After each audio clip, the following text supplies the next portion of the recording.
Hello there, Sir from 17 once again, introducing you to my Mass Effect 3 Insanity Difficulty video walkthrough. This is the start of the final gauntlet of the game, and it is entitled Secure the Missile Battery.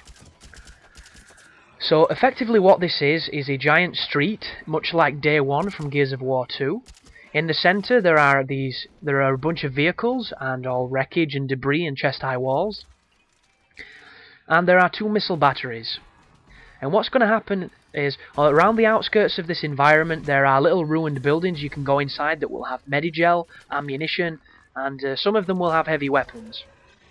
And think of this as like an intersection. It's got a road that runs straight horizontally down it and a road that goes vertically. And they cross at the middle, and the middle is effectively where we are. And all you're going to have to do here is kill. That is it. You are programmed to kill, you are licensed to kill, you are murder, death, kill, you're whatever you want. You are Simon Phoenix. This is it. This is everything. And the enemies are going to come from certain areas. At the start they just seem to be everywhere, but later on you're going to be hearing message updates from Anderson that they could not protect, for instance, the left flank, and then enemies will come from that area. So what you want to do is learn this area well so that you know where all the best places are to stand and fight and what works for you, and always try and put as much distance between you and the enemies as you can. The reason this section isn't impossible is because they do split the waves up with save points and checkpoints. So if you do a massive firefight and then you die on the next one, chances are you'll only have to, replay a little bit of gameplay. The only time it becomes difficult is when it throws an abundance of heavy enemies at you. And it's not actually on this video, the hard part. The hard part is when you have to defend it, which is coming up on the next one. On the next video. And effectively, what you have to do is you have to do this twice with both of the missiles. So the first truck you have to secure, then you have to defend it from waves of enemies. The second truck you have to then defend from waves of enemies.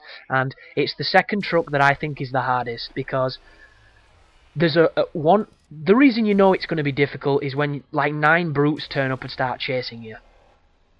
And these brutes turn up while there are still enemies in the area, and before the last brute has died, a bunch of banshees show up. So it's one of those things where they stack the enemies on top of each other, and it can be really frustrating.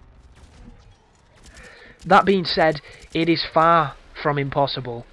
Like, when I recorded this run, I did it first time because I was already in the mindset of I have to play well to do this section or I'm just going to be stuck here recording for a while. So I ended up bossing it, I had very little trouble, and it worked really well. And I'm hoping that that translates in the video and it will help a lot of people. Because, like, the banshees are so gay. There doesn't seem to be a set amount of enemies you have to kill or a set amount of time. It just seems to kind of be random when you have to go and press the button. Because what you're doing is you're killing enemies and you're waiting for them to tell you that you can launch the missile. And when they say launch the missile, there's still enemies everywhere and you have to run and press it. And it's just like getting to the shuttle that you did on the level before this, where there's still enemies everywhere, they're still more than capable of killing you, and the more frustrating deaths are the ones where you go to press the button and you get stripped down and killed. And the thing I can compare it to, even though it's nowhere near as cruel or bullshit, is Moira on... I'm trying to find Moira! You've got to help me! Would you kindly? No, I wouldn't kindly, you bastard, you con man. Off of Gears of War 3, because, like, when you're running out to get those Hammer of Dawns, and you get killed, it is the cheapest feeling ever, and it's the same concept here, it's just nowhere near as cruel. But this stuff is cake. This early part is simple. And what I would do is I would intentionally try and save your medigels. If you have 8, completely ignore what I've just said. But if you only have 3 like me, there's about 3 or 4 refills. So use them when you have to. I'm not saying don't use them, but don't use them because you know you can refill them. Because what will happen then is you'll go to refill them and you'll realise you've used every refill. And that kind of sucks. But over there by the counter where I just was, there's a rocket launcher, and on my first playthrough I used it really early and I ended up getting in a bind where I couldn't kill 2 banshees and it got really hard. So what I do on this playthrough is I save it for the banshees, and it works, but it also shows me that this section's kind of bullshitty because as soon as I kill the 2 banshees, 2 more banshees come up, and I've already killed, I think, 4 banshees by that point, so It's kind of like this is shitty. And on my Vanguard run, when I came here on casual, when you have to press the button, the enemies never stop spawning. You can kill them for your heart's content as long as you want. I just don't recommend doing it, because it's not going to farm 4,000 kills very fast, because most of the enemies are Banshees, and they take a while to die. And on casual, if you get grabbed, it's still a one-hit kill. Who the fuck decided that? But, like a lot of this game, luck is a big variable, and it's one of those things that I like and I hate at the same time. Because your team can be amazing, they can be absolute SWAT teams, Navy SEAL, SAS motherfuckers. Other times, they can be like the Chuckle Brothers, and it gets you in a real spot.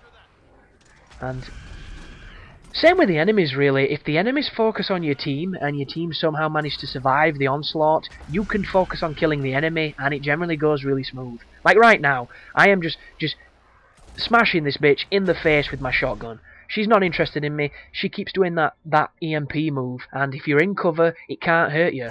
The only time that move can hurt you is if she's on the same side of the cover as you. Everything else you're safe. And look at her, she's got like a club foot, so she's not going fast, she's not moving very quickly, she's just chilling out, she's just having a stroll. And we managed to kill her very swiftly, but you'll see just then that warp that hit the cover means there's a second Banshee, because on this section, they always come in two. And there she is, lo and behold, over there. So I pull out the Old Faithful and start sticking her with explosive jelly. But this position I'm in right now, this would not work if those Marauders were to my right. And there is the opportunity in this firefight for the enemies to get in a really bad spawn on you. So you just need to be aware of the battlefield. If you can keep every encounter under your rules, you'll do fine. And right there, I thought she'd got stuck. I thought she were clipping in the environment and I'd have an advantage, but turns out I'm just getting my shit pushed in by something I can't see. And I'm stuck here. I'm like, oh, she's going to grab me. She's going to grab me. Please just get off her cover, Shepherd. And I managed to look out because there's no Marauders or cannibals waiting to shoot me. And that is the most frustrating section, where you're running away from a Banshee because it's the only thing you can do, and you just get nailed on, you know, brought down by some little bastard off in the corner who's having a cigarette by himself, and you just run into him when you've got no life. But I do believe that other classes will have better ways of dealing with the Banshees, because taking down barriers in armor is a specialty to some class. They have moves, biotic techniques, all kinds of different things that will help. Like, the armor piercing rounds that go through armor, they help a lot as well. It all depends on how your characters are spec'd. But as soon as you kill pretty much all of the enemies, there's going to be a moment of calm, and then it's going to kick off again. So I come over here, I grab the Medigel, and I think there's just a couple stragglers left to pick off. And you could save your grenade. You'll notice that I have 6. And I'm not going grenade happy, or even though I am kind of grenade happy, but I'm not going ridiculously happy with grenades, because I know that there are still heavy enemies to turn up. And they can save your ass, grenades, they really can. They can be annoying, they can be frustrating when the enemies are throwing them at you like grapes, but they will save you in many a situation. As these dudes are trying to flank me with their perfect aimbot skill. But just keep picking them up, keep using cover intelligently, and eventually it's going to tell you to fire the missile. But it would never be that simple, would it? Obviously something's going to go wrong and shit's going to kick off, but you're going to see that in the next video. So, as per usual, people, thanks for watching. I hope the guide is helping. All the best with this section, because I found it hard, and you take care now.